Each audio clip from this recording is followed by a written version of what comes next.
In today's video, I'm going to teach you how to enable or reactivate your Facebook ads account in just 5 minutes. Whether you're facing account restrictions or have had an account deactivation, following these steps will guide you through the process smoothly. Let's begin by visiting the Facebook Ads Manager. You can easily find it by searching for Facebook Ads Manager on Google, and it should be the top result. Clicking on Go to Ads Manager will take you directly to the login page. Here you'll need to log in using your email and password, the same credentials you use for your Facebook account. Once you've entered your details, go ahead and click Log In.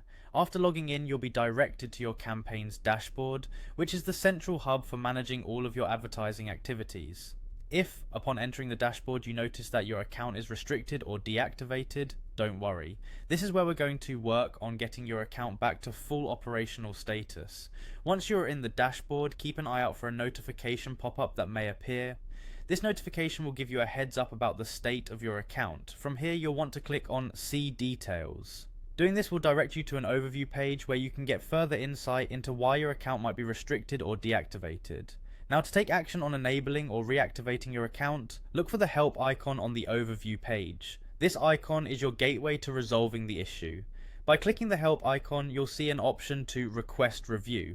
Select this option to initiate the process of appealing for your account to be restored. When you click request review, a prompt will guide you through submitting an appeal. This process is crucial as it provides the necessary details to Facebook for them to reconsider your account status. Make sure you follow the instructions carefully, providing all the required information and explanations as prompted.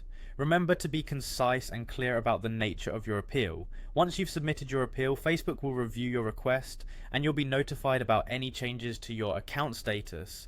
Be patient while they process your request, as it may take some time. And there you have it. By following these steps, you've effectively taken action towards enabling or reactivating your Facebook ads account. Keep checking back for notifications on changes, and always ensure that your account adheres to Facebook's advertising policies to prevent future restrictions or deactivations. Thank you for watching, and I hope this tutorial was helpful for you.